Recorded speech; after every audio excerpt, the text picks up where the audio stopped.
थांबा. स्वामींवर विश्वास आहे ना? तर व्हिडिओ नक्की पूर्ण बघा. श्री स्वामी समर्थ. कधीकधी आपण इतके थकून जातो की कुणाला काही सांगण्याची इच्छा होत नाही. चेहऱ्यावर हसू असतं, पण मनात मात्र हजारो प्रश्न असतात.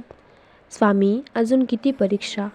पण एक गोष्ट लक्षात ठेवा, स्वामी शांत असले तरी ते आपल्या प्रत्येक अश्रूंकडे पाहत असतात. आज तुमची वेळ कठीण असेल, पण कायमची नाही. विश्वास ठेवा, ज्या दिवशी स्वामींची कृपा होईल त्या दिवशी तुमचं आयुष्य बदलायला फक्त एक क्षण पुरेसा असेल. आणि स्वामींचा एक संदेश नेहमी लक्षात ठेवा, भिऊ नकोस, मी तुझ्या पाठीशी आहे. म्हणून धीर सोडू नका आणि मनापासून एकदा म्हणा, श्री स्वामी समर्थ. जर हा संदेश तुम्हाला आवडला असेल तर स्वामी भक्तांपर्यंत नक्की पोहोचवा. श्री स्वामी समर्थ.